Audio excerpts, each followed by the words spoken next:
कसं आहे, ज्याचं जळतं ना त्यालाच कळतं. तुम्ही आम्ही खोड्यागत रिस्क घेऊन शेती करायची, मोठी करायची आणि सगळं करून व्यापाऱ्याच्या घशात घालायची. असंच चाललंय आजकाल, वर्षानुवर्ष. कुठेतरी हे बदलायला पाहिजे. मग म्हणणार तुम्ही, अरे कळतंय सगळं पण काय करू कळना, हँग होते सिस्टम असलं काय ऐकलं की, काय करू ते मुद्द्याचं सांग. तर मित्रांनो, तेच मुद्द्याचं आज तुमच्या समोर मांडणार आहे. लक्ष देऊन ऐका. आणि हो, सबस्क्राईब केलंय नवं, नसेल तर आधी करा. चला तर मग आज त्या विषयाविषयी जाणून घेऊया ज्याची भीती लई जणांना वाटते, आणि तो म्हणजे थेट शेतातून लोकांच्या किचन पर्यंत कसं. आज आपण शेतकरी थेट ग्राहकांशी संवाद कसा साधू शकतो आणि त्यांच्या मालाला चांगला भाव कसा मिळवून देऊ शकतो याच्याबद्दल थोडं ऐकणार आहोत आणि बोलणार आहोत. पहिली गोष्ट तर एक लक्षात पक्क करा, ते म्हणजे शेतकरी थेट ग्राहकांशी संवाद साधू शकतात. कायद्यात कुठेही तुम्ही अडकत नाही आणि असं करून त्यांच्या मालाला चांगली किंमत मिळवून देऊ शकतात. आता असे अनेक मार्ग आहेत, त्यातले काही सामान्य पद्धतींवर जरा लक्ष देऊया. पहिली पद्धत म्हणजे सोपी अशी शेतकरी बाजार. आता शेतकरी बाजार हा शेतकऱ्यांसाठी त्यांचा माल थेट ग्राहकांना विकण्याचा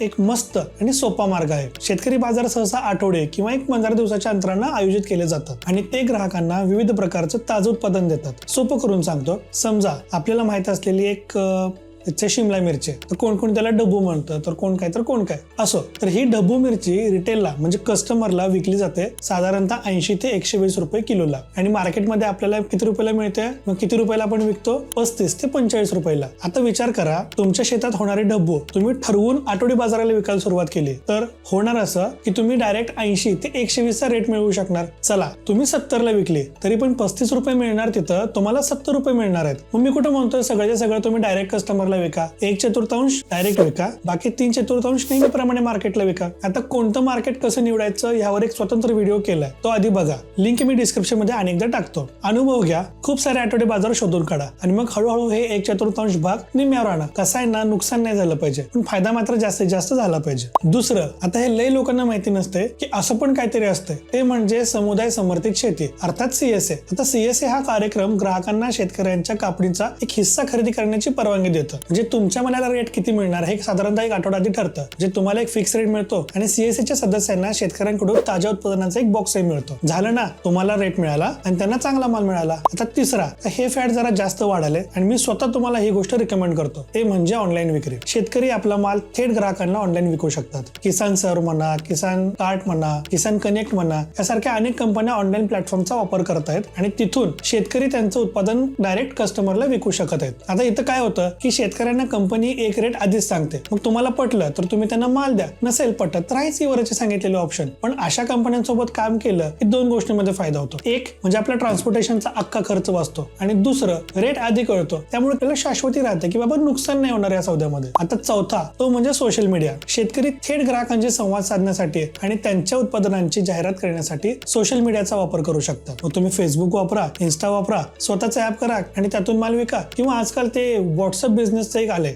म्हणजे ही स्क्रीनवर बघा, अशा प्रकारचा तुम्ही तुमचा कॅटलॉग करू शकता. मग एक लिंक असते किंवा तो जो नंबर असतो ज्याच्यावर तुम्ही व्हॉट्सअप चालू केले, तो डायरेक्ट नंबर तुम्ही ग्राहकांना द्या. मग ग्राहक तो कॅटलॉग बघतील आणि डायरेक्ट तुम्हाला ऑर्डर प्लेस करतील. झाला की नाही, शेतातून थेट ताटापर्यंत. आता यात आणखी आकर्षक करायला शेतकरी त्यांच्या शेतीबद्दल, त्यांच्या उत्पादनांबद्दल, त्यांच्या आगामी कार्यक्रमांबद्दल, पिकांबद्दल, त्यात वापरल्या जाणाऱ्या खत औषधांबद्दल आणखी माहिती देऊन कस्टमरला आकर्षित करू शकतात. वरील पद्धतींव्यतिरिक्त इतर अनेक मार्ग आहेत ज्याद्वारे शेतकरी थेट ग्राहकांशी संवाद साधू शकतात आणि तुमच्या मालाला किंवा त्यांच्या मालाला चांगली किंमत मिळवून देऊ शकतात. म्हणजे बघा,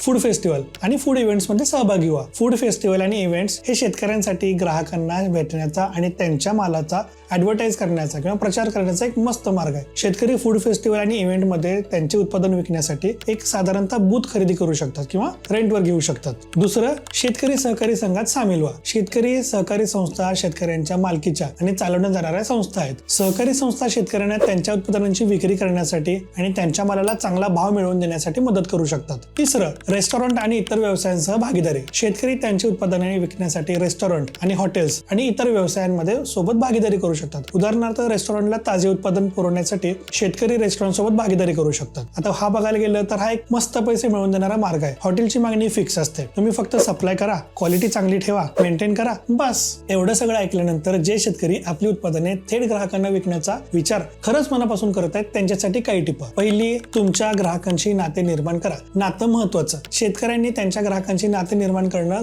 खूप महत्वाचं आहे. हे शेतकरी बाजार आणि कार्यक्रमांमध्ये ग्राहकांशी बोलून सोशल मीडियाचा वापर करून त्यांच्या टच मध्ये राहा. दुसरं, तुमच्या उत्पादनाबद्दल तुमच्या ग्राहकांना शिक्षित करा. अनेक ग्राहकांना ते अन्न जे खातात त्याच्याबद्दल अधिक जाणून घेण्यात रस असतो. शेतकरी त्यांच्या ग्राहकांशी त्यांच्या शेतीबद्दल बोलून त्यांच्या उत्पादनांच्या पौष्टिक मूल्यांबद्दल माहिती द्या. हवं तर एखादी पाककृती शेअर करा आणि तुमच्या उत्पादनाबद्दल त्यांना शिक्षित करा. तिसरं, विविध उत्पादने ऑफर करा. ग्राहक विविध उत्पादने ऑफर करणाऱ्या शेतकऱ्यांकडून खरेदी करण्याची अधिक शक्यता असते. म्हणजे मला फक्त तुमच्याकडनं ढबून नाही घ्यायची, मला बाकीच्या पण भाज्या घ्यायच्या. शेतकरी विविध प्रकारची पिके वाढवून आणि विविध प्रकारच्या प्राण्यांचे संगोपन करून विविध उत्पादने देऊ शकतात. चौथं, ग्राहकांना तुमची उत्पादने खरेदी करण्यासाठी सोपं करा. शेतकऱ्यांनी ग्राहकांना त्यांची उत्पादने खरेदी करण्यात हे सोपं करून दिलं पाहिजे. शेतकऱ्यांच्या बाजारपेठेत CSA प्रोग्रामद्वारे ऑनलाईन सोशल मीडियाच्या इव्हेंटमध्ये तुम्ही तुमचे उत्पादन जास्तीत जास्त विकू शकता. चला तर मग व्हिडिओ आवडला असेल तर सबस्क्राईब करा आणि शेजारील बेल आयकॉन वरती क्लिक करा. म्हणजे कृषी व्यापार आणि राजकारणावरती जेव्हा जेव्हा एक नवीन व्हिडिओ येतो तेव्हा तेव्हा तुम्हाला पण कळेल की बाबा हा एक नोटिफिकेशन आलंय आणि ते यांचंच आहे. पुढच्या व्हिडिओमध्ये आपण शिकणार आहोत विविध शेतीविषयक कायदे, नव्या आणि जुन्या पॉलिसी, राजकारणातनं कसं या शेतीला एकतर मोठं केलं किंवा एकतर खाली आणलं. इंटरेस्टिंग असणार आहे हा टॉपिक. So stay tuned. धन्यवाद. जय हिंद, जय महाराष्ट्र.